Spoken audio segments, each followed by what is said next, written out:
एक सप्ताह के अंदर ही यह घोषित हो जाएगा कि मैं अपना जीवन एक ध्येय पर न्यौछावर करने जा रहा हूं। इस विचार के अतिरिक्त और क्या सांत्वना हो सकती है। ईश्वर में विश्वास रखने वाला हिंदू पुनर्जन्म पर राजा होने की आशा कर सकता है। एक मुसलमान या ईसाई स्वर्ग में व्याप्त समृद्धि के आनंद की और अपने कष्टों और बलिदान के लिए पुरस्कार की कल्पना कर सकता है। किंतु मैं क्या आशा करूं? मैं जानता हूं कि जिस क्षण रस्सी का फंदा मेरी गर्दन पर लगेगा और मेरे पैरों के बीच से तख्ता हटेगा, वो पूर्ण विराम होगा, वो अंतिम क्षण होगा। मैं या मेरी आत्मा सब वहीं समाप्त हो जाएगी, आगे कुछ न रहेगा।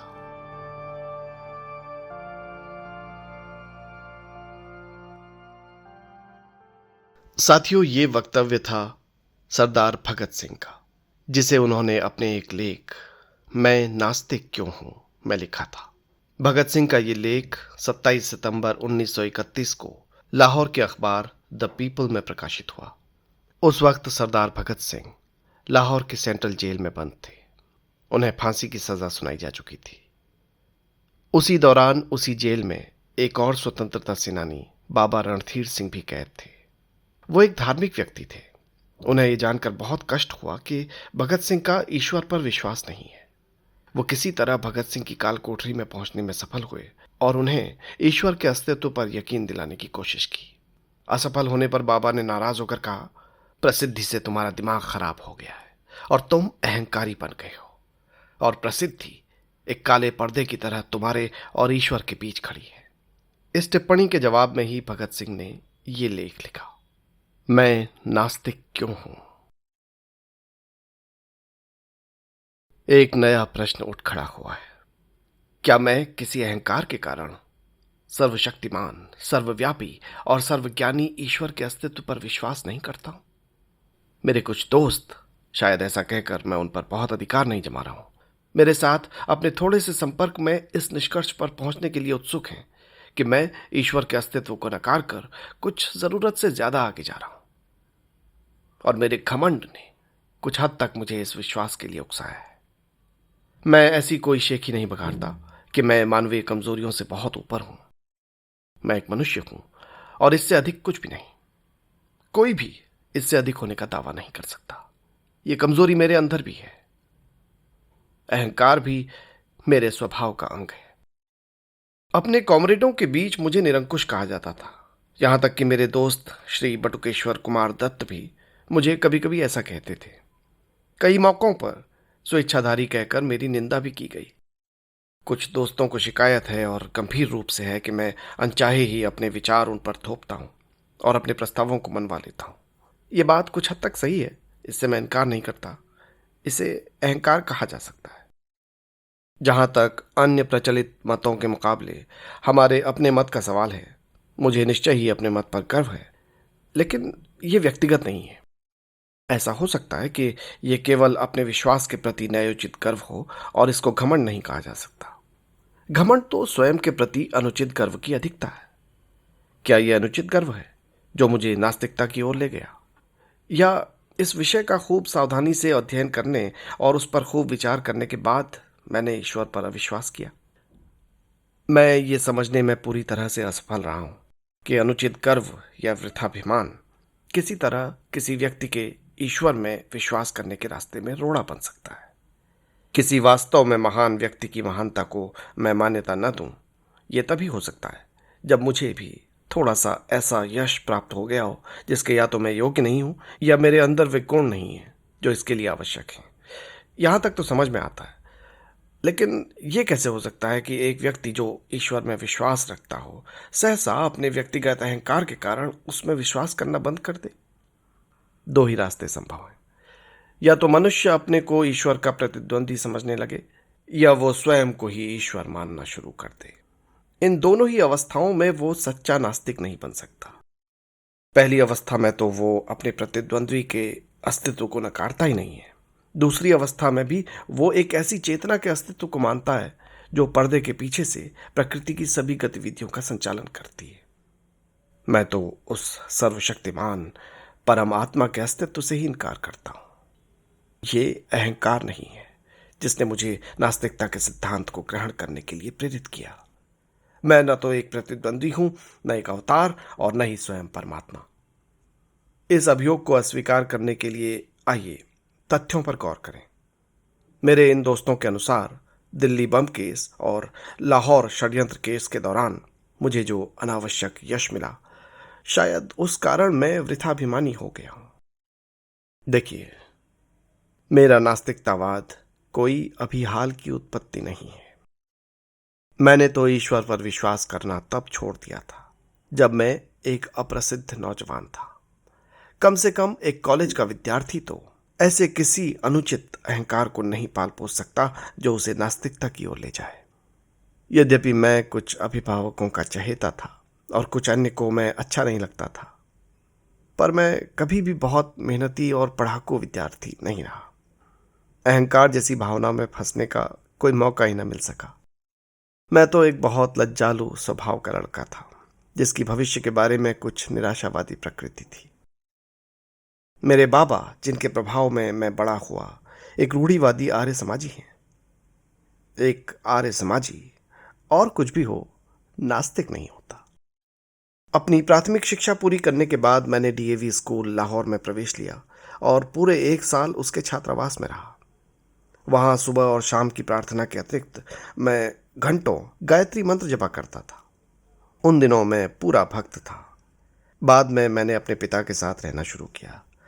जहां तक धार्मिक रूढ़िवादिता का प्रश्न है, वो एक उदारवादी व्यक्ति हैं। उन्हीं की शिक्षा से मुझे स्वतंत्रता के ध्येय के लिए अपने जीवन को समर्पित करने की प्रेरणा मिली। किंतु वे नास्तिक नहीं हैं। उनका ईश्वर में दृढ़ विश्वास है। वो मुझे प्रतिदिन पूजा प्रार्थना के लिए प्रोत्साहित करते रहते थे। इस प्रकार से मेरा पालन पोषण हुआ। असहयोग आंदोलन के दिनों में राष्ट्रीय कॉलेज में प्रवेश लिया। यहां आकर ही मैंने सारी धार्मिक समस्याओं, यहां तक कि ईश्वर के अस्तित्व के बारे में उदारतापूर्वक सोचना, विचारना और उसकी आलोचना करना शुरू किया। पर अभी भी मैं पक्का आस्तिक था। मैं उस वक्त अपने लंबे लंबे बाल रखता था। यद्यपि मुझे कभी भी सिख या अन्य धर्मों की पौराणिकता और सिद्धांतों में विश्वास न हो सका था, किंतु ईश्वर के अस्तित्व में मेरी दृढ़ निष्ठा थी। बाद में मैं क्रांतिकारी पार्टी से जुड़ा। वहां जिस पहले नेता से मेरा संपर्क हुआ, वो तो पक्का विश्वास न होते हुए भी ईश्वर के अस्तित्व को नकारने का साहस नहीं कर सकते थे। ईश्वर के बारे में मेरे हठपूर्वक पूछते रहने पर वो कहते, देखो, जब इच्छा हो पूजा कर लिया करो। ये नास्तिकता है जिसमें साहस का अभाव है। दूसरे नेता जिनके संपर्क में मैं आया, पक्के श्रद्धालु आदरणीय कॉमरेड शचीन्द्र नाथ सान्याल, आजकल काकोरी षड्यंत्र केस के सिलसिले में आजीवन कारावास भोग रहे हैं। उनकी पुस्तक बंदी जीवन ईश्वर की महिमा का जोर शोर से गान है। उन्होंने उसमें ईश्वर के ऊपर प्रशंसा के पुष्प रहस्यात्मक वेदांत के कारण बरसाए हैं। 28 जनवरी 1925 को पूरे भारत में जो द रेवोल्यूशनरी पर्चा बांटा गया था, वो उन्हीं के बौद्धिक श्रम का परिणाम है। उसमें सर्वशक्तिमान और उसकी लीला और कार्यों की प्रशंसा की गई है।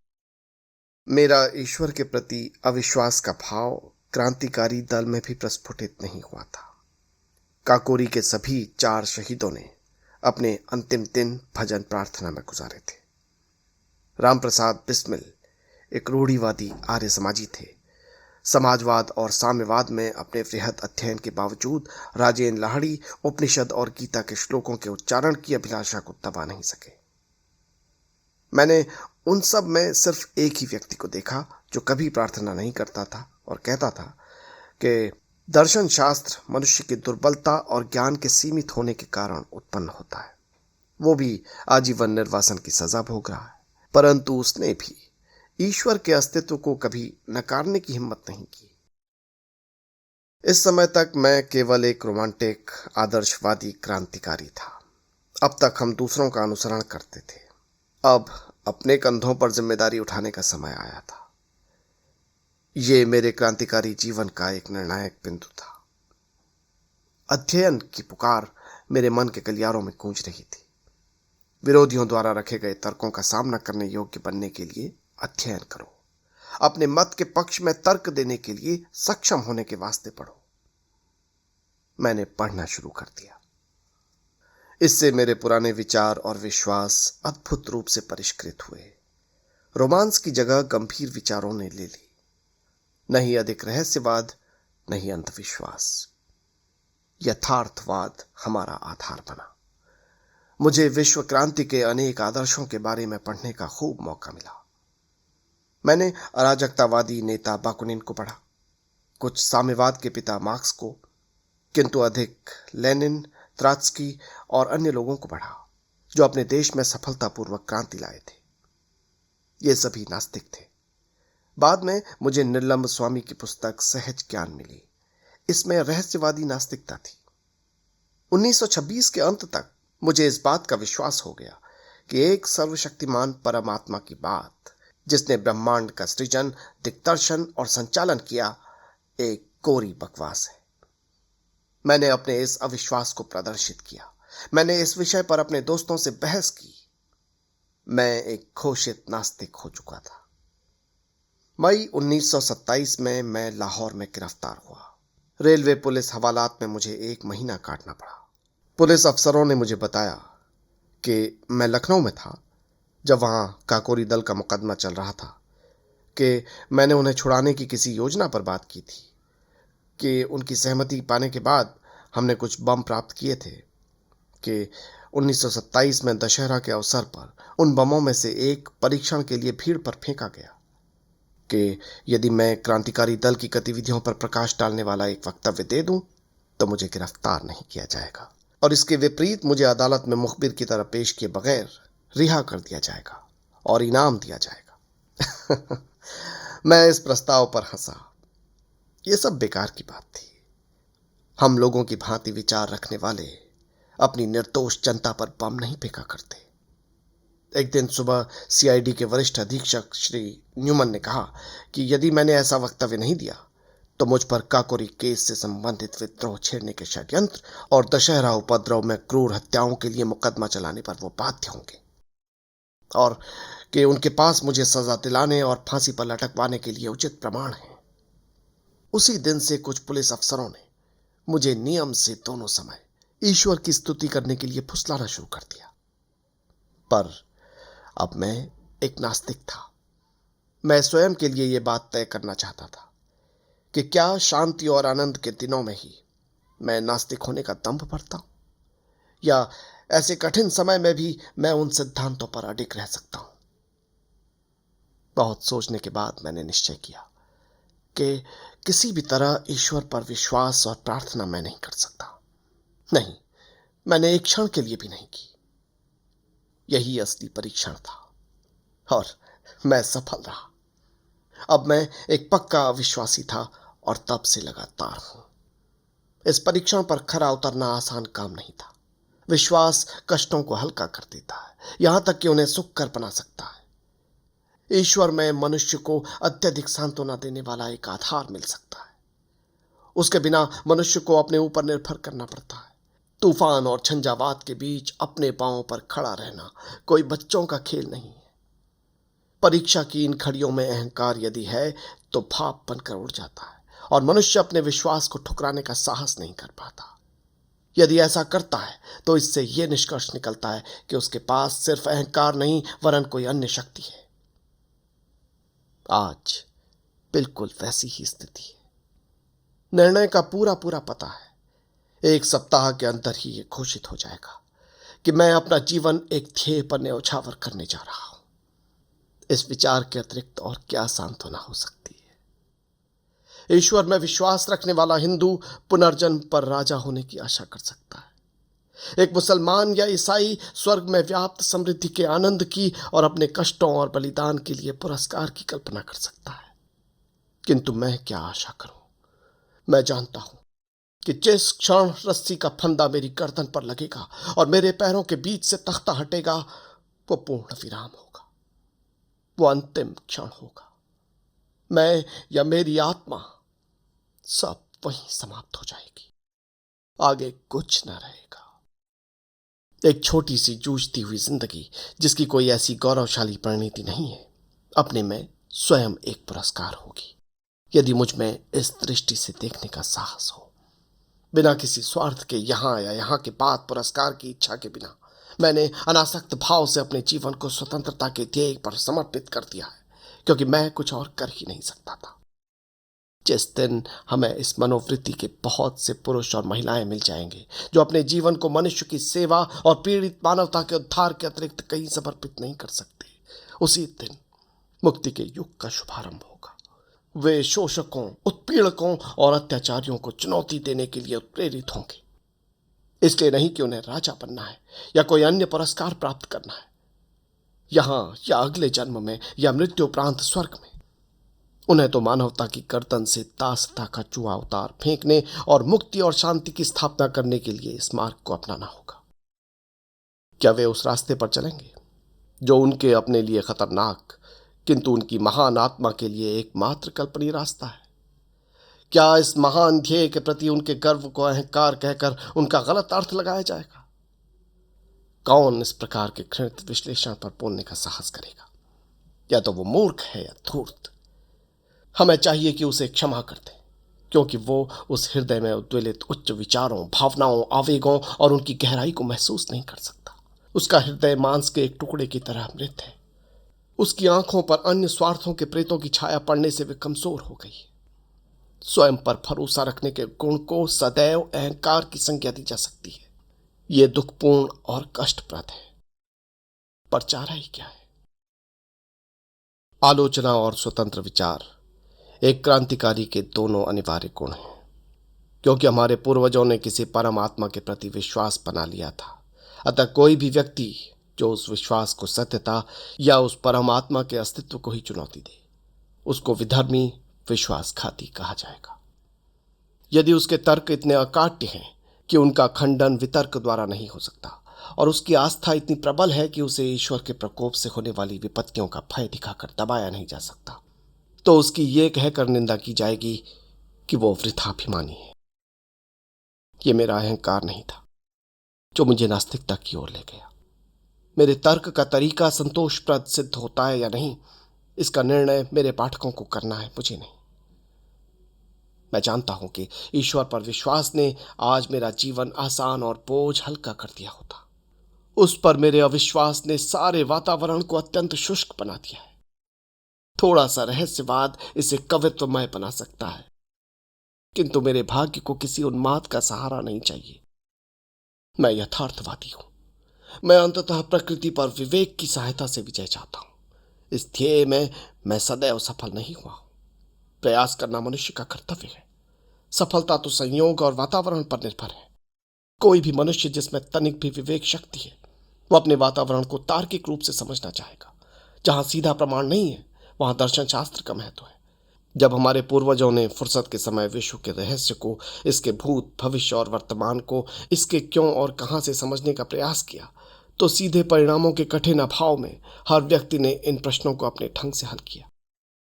यही कारण है कि विभिन्न धार्मिक मतों में हमको इतना अंतर मिलता है, जो कभी कभी वैमनस्य और झगड़े का रूप ले लेता है। न केवल पूर्व और पश्चिम के दर्शनों में मतभेद है, बल्कि प्रत्येक गोलार्ध के अपने विभिन्न मतों में आपस में अंतर है। पूर्व के धर्मों में इस्लाम और हिंदू धर्म में जरा भी अनुरूपता नहीं है। भारत में बौद्ध और जैन धर्म उस ब्राह्मणवाद से बिल्कुल अलग है, जिसमें स्वयं आर्य समाज और सनातन धर्म जैसे विरोधी मत पाए जाते। पुराने समय का एक स्वतंत्र विचारक चार्वाक है। उसने ईश्वर को पुराने समय में ही चुनौती दी थी। हर व्यक्ति अपने को सही मानता है। दुर्भाग्य की बात है कि बजाय पुराने विचारकों के अनुभवों और विचारों को भविष्य में अज्ञानता के विरुद्ध लड़ाई का आधार बनाने के, हम आलसियों की तरह जो हम सिद्ध हो चुके हैं, उनके कथन में अविचल और संशयहीन विश्वास की चीख पुकार करते रहते हैं, और इस प्रकार मानवता के विकास को जड़ बनाने के दोषी हैं। सिर्फ विश्वास और अंधविश्वास खतरनाक है। ये मस्तिष्क को मूढ़ और मनुष्य को प्रतिक्रियावादी बना देता है।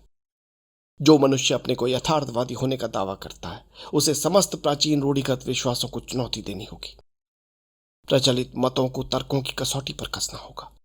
यदि वे तर्क का प्रहार न सह सके तो टुकड़े टुकड़े होकर गिर पड़ेगा। तब एक नए दर्शन की स्थापना के लिए उनको पूरा धराशायी करके जगह साफ करना और पुराने विश्वासों की कुछ बातों का प्रयोग करके पुनर्निर्माण करना। मैं प्राचीन विश्वासों के ठोसपन पर प्रश्न करने के संबंध में आश्वस्त हूं। मुझे पूरा विश्वास है कि एक चेतन परम आत्मा का, जो प्रकृति की गति का दिग्दर्शन और संचालन करता है, कोई अस्तित्व नहीं। हम प्रकृति में विश्वास करते हैं और समस्त प्रगतिशील आंदोलन का ध्येय मनुष्य द्वारा अपनी सेवा के लिए प्रकृति पर विजय प्राप्त करना मानते हैं।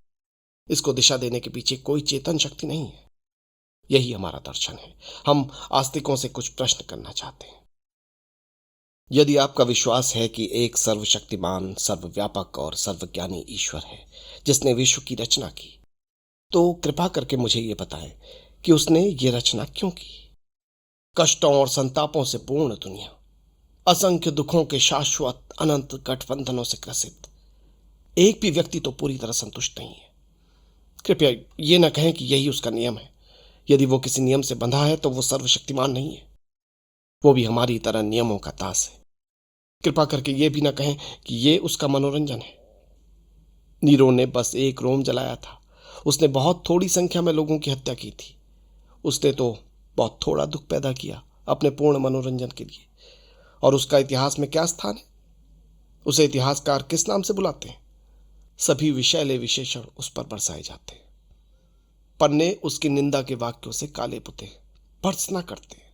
नीरो एक हृदयहीन, निर्दयी, दुष्ट, एक चंगेज खां ने अपने आनंद के लिए कुछ हजार जानें ले ली थीं और आज हम उसके नाम से घृणा करते हैं। तब तुम किस प्रकार अपने ईश्वर को न्यायोचित ठहराते हो? उस शाश्वत नीरो को जो हर दिन, हर घंटे और हर मिनट असंख्य दुख देता रहा और अब भी दे रहा है। फिर तुम कैसे उसके दुष्कर्मों का पक्ष लेने की सोचते हो, जो चंगेज खां से प्रत्येक क्षण अधिक है?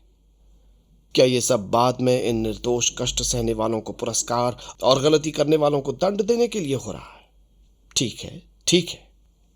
तुम कब तक उस व्यक्ति को उचित ठहराते रहोगे जो हमारे शरीर पर घाव करने का साहस इसलिए करता है कि बाद में मुलायम और आरामदायक मलहम लगाएगा? ग्लैडिएटर संस्था के व्यवस्थापक कहां तक उचित करते थे कि एक भूखे खूंखार शेर के सामने मनुष्य को फेंक दो, कि यदि वो उससे जान बचा लेता है तो उसकी खूब देखभाल की जाएगी। इसलिए मैं पूछता हूं कि उस चेतन परमात्मा ने इस विश्व और उसके मनुष्यों की रचना क्यों की? आनंद लूटने के लिए? तब उसमें और नीरो में क्या फर्क है? तुम मुसलमानों और ईसाइयों, तुम तो पुनर्जन्म में विश्वास नहीं करते। तुम तो हिंदुओं की तरह यह तर्क पेश नहीं कर सकते कि प्रत्यक्षतः निर्दोष व्यक्तियों के कष्ट उनके पुनर्जन्मों के कर्मों का फल है। मैं तुमसे पूछता हूं कि उस सर्वशक्तिशाली ने शब्द द्वारा विश्व की उत्पत्ति के लिए 6 दिन तक क्यों परिश्रम किया? और प्रत्येक दिन वो ये क्यों कहता है कि सब ठीक है? बुलाओ उसे आज, उसे पिछला इतिहास दिखाओ, उसे आज की परिस्थितियों का अध्ययन करने दो। हम देखेंगे कि क्या वो ये कहने का साहस करता है कि सब ठीक है। कारावास की काल कोठरियों से लेकर झोपड़ियों की बस्तियों तक, भूख से तड़पते लाखों इंसानों से लेकर उन शोषित मजदूरों से लेकर जो पूंजीवादी पिशाच द्वारा खून चूसने की क्रिया को धैर्यपूर्वक निरुत्साह से देख रहे हैं और उस मानव शक्ति की बर्बादी देख रहे हैं जिसे देखकर कोई भी व्यक्ति जिसे तनिक भी सहज ज्ञान है भय से सिहर उठेगा और अधिक उत्पादन को जरूरतमंद लोगों में बांटने के बजाय समुद्र में फेंक देना बेहतर समझने से लेकर राजाओं के उन महलों तक जिनकी नींव मानव की हड्डियों पर पड़ी है, उसको ये सब देखने दो और फिर कहे सब कुछ ठीक है। क्यों और कहां से? यही मेरा प्रश्न है। तुम चुप हो। ठीक है, तो मैं आगे चलता हूं। और तुम हिंदुओं, तुम कहते हो कि आज जो कष्ट भोग रहे हैं ये पुनर्जन्म के पापी हैं और आज के उत्पीड़क पिछले जन्मों में साधु पुरुष थे, अतः वे सत्ता का आनंद लूट रहे हैं। मुझे यह मानना पड़ता है कि आपके पूर्वज बहुत चालाक व्यक्ति थे। उन्होंने ऐसे सिद्धांत गढ़े जिनमें तर्क और अविश्वास के सभी प्रयासों को विफल करने की काफी ताकत है। न्याय शास्त्र के अनुसार दंड को अपराधी पर पड़ने वाले असर के आधार पर केवल 3 कारणों से उचित ठहराया जा सकता है। वे हैं प्रतिकार, भय और सुधार। आज सभी प्रगतिशील विचारकों द्वारा प्रतिकार के सिद्धांत की निंदा की जाती है। भयभीत करने के सिद्धांत का भी अंत नहीं है। सुधार करने का सिद्धांत ही केवल आवश्यक है और मानवता की प्रगति के लिए अनिवार्य है। इसका ध्येय अपराधी को योग्य और शांतिप्रिय नागरिक के रूप में समाज को लौटाना है। किंतु यदि हम मनुष्यों को अपराधी मान भी लें तो ईश्वर द्वारा उन्हें दिए गए दंड की क्या प्रकृति है? तुम कहते हो वो उन्हें गाय, बिल्ली, पेड़, जड़ी बूटी या जानवर बनाकर पैदा करता है। तुम ऐसे 84 लाख दंडों को गिनाते हो। मैं पूछता हूं कि मनुष्य पर इन सुधारक के रूप में क्या असर है? तुम ऐसे कितने व्यक्तियों से मिले हो जो ये कहते हैं कि वे किसी पाप के कारण पुनर्जन्म में गधा के रूप में पैदा हुए थे? एक भी नहीं। अपने पुराणों से उदाहरण न दो। मेरे पास तुम्हारी पौराणिक कथाओं के लिए कोई स्थान नहीं। और फिर क्या तुम्हें पता है कि दुनिया में सबसे बड़ा पाप गरीब होना है? गरीबी एक अभिशाप है। ये एक दंड है। मैं पूछता हूं कि दंड प्रक्रिया की कहां तक प्रशंसा करें जो अनिवार्यतः मनुष्य को और अधिक अपराध करने को बाध्य करे? क्या तुम्हारे ईश्वर ने यह नहीं सोचा था, या उसको भी ये सारी बातें मानवता द्वारा अकथनीय कष्टों के झेलने की कीमत पर अनुभव से सीखनी थी? तुम क्या सोचते हो, किसी गरीब या अनपढ़ परिवार जैसे एक चमार या मेहतर के यहां पैदा होने पर इंसान का क्या भाग्य होगा? क्योंकि वो गरीब है इसलिए पढ़ाई नहीं कर सकता। वो अपने साथियों से तिरस्कृत और परित्यक्त रहता है, जो ऊंची जाति में पैदा होने के कारण अपने को ऊंचा समझते हैं। उसका ज्ञान, उसकी गरीबी और उसके साथ किया गया व्यवहार उसके हृदय को समाज के प्रति निष्ठुर बना देते हैं। यदि वो कोई पाप करता है तो उसका फल कौन भोगेगा?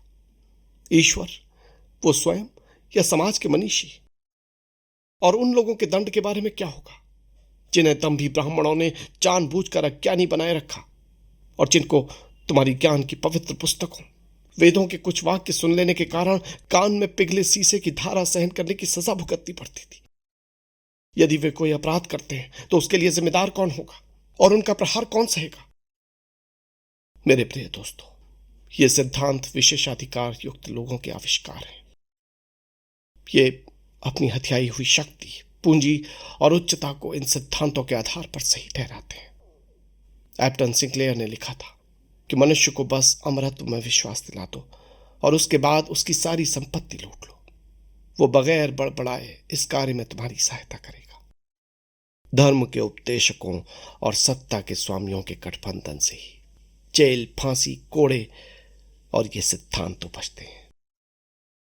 मैं पूछता हूं, तुम्हारा सर्वशक्तिशाली ईश्वर हर व्यक्ति को क्यों नहीं उस समय रोकता है जब वो कोई पाप या अपराध कर रहा होता है?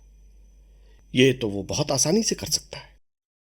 उसने क्यों नहीं लड़ाकू राजाओं की लड़ने की उग्रता को समाप्त किया और इस प्रकार विश्व युद्ध द्वारा मानवता पर पड़ने वाली विपत्तियों से उसे बचाया? उसने अंग्रेजों के मस्तिष्क में भारत को मुक्त कर देने की भावना क्यों नहीं पैदा की?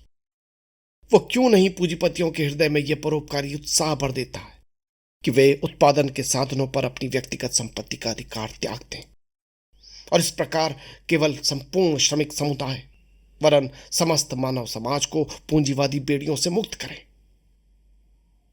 आप समाजवाद की व्यावहारिकता पर तर्क करना चाहते हैं। मैं इसे आपके सर्वशक्तिमान पर छोड़ देता हूं कि वो लागू करे। जहां तक सामान्य भलाई की बात है, लोग समाजवाद के गुणों को मानते हैं। वे इसके व्यवहारिक न होने का बहाना लेकर विरोध करते हैं। परमात्मा को आने दो और वो चीज को सही तरीके से कर दे। अंग्रेजों की हुकूमत यहां इसलिए नहीं है कि ईश्वर चाहता है, बल्कि इसलिए कि उनके पास ताकत है और उनका विरोध करने की हम लोगों में हिम्मत नहीं। वे हमको अपने प्रभुत्व में ईश्वर की मदद से नहीं रखे, बल्कि बंदूकों, राइफलों, बम और गोलियों, पुलिस और सेना के सहारे रखे। यह हमारी उदासीनता है कि वे समाज के विरुद्ध सबसे निंदनीय अपराध, एक राष्ट्र का दूसरे राष्ट्र द्वारा अत्याचारपूर्ण शोषण सफलतापूर्वक कर रहे हैं। कहां है ईश्वर? क्या वो मानव जाति के इन कष्टों का मजा ले रहा है? एक नीरो, एक चंगेज, उसका नाश हो। क्या तुम मुझसे पूछते हो कि मैं विश्व की उत्पत्ति और मानव की उत्पत्ति की व्याख्या कैसे कर सकता हूं? ठीक है, मैं तुम्हें बताना चाहता हूं। चार्ल्स डार्विन ने इस विषय पर कुछ प्रकाश डालने की कोशिश की है। उसे पढ़ो। ये एक प्रकृति की घटना है। विभिन्न पदार्थों के निहारिका के आकार में आकस्मिक मिश्रण से पृथ्वी बनी। कब? इतिहास देखो। इसी प्रकार की घटना से जंतु पैदा हुए और एक लंबे दौर में मानव। डार्विन की जीव की उत्पत्ति पढ़ो और तदुपरांत सारा विकास मनुष्य द्वारा प्रकृति के लगातार विरोध और उस पर विजय प्राप्त करने की चेष्टा से हुआ। यह इस घटना की संभवतः सबसे सूक्ष्म व्याख्या है। तुम्हारा दूसरा तर्क यह हो सकता है कि क्यों एक बच्चा अंधा या लंगड़ा पैदा होता है? क्या यह उसके पुनर्जन्म में किए गए कार्यों का फल नहीं है? जीव विज्ञान वेत्ताओं ने इस समस्या का वैज्ञानिक समाधान निकाल लिया है। अवश्य ही तुम एक और बचकाना प्रश्न पूछ सकते हो। यदि ईश्वर नहीं है तो लोग उसमें विश्वास क्यों करने लगे? मेरा उत्तर सूक्ष्म और स्पष्ट है। जिस प्रकार वे प्रेतों और दुष्ट आत्माओं में विश्वास करने लगे, अंतर केवल इतना है कि ईश्वर में विश्वास विश्वव्यापी है और दर्शन अत्यंत विकसित है। इसकी उत्पत्ति का श्रेय उन शोषकों की प्रतिभा को है जो परमात्मा के अस्तित्व का उपदेश देकर लोगों को अपने प्रभुत्व में रखना चाहते थे और उनसे अपनी विशिष्ट स्थिति के अधिकार और अनुमोदन चाहते थे। सभी धर्म, संप्रदाय, पंथ और ऐसी अन्य संस्थाएं अंत में निर्दयी और शोषक संस्थाओं, व्यक्तियों और वर्गों की समर्थक हो जाती। राजा के विरुद्ध हर विद्रोह हर धर्म में सदैव ही पाप रहा है।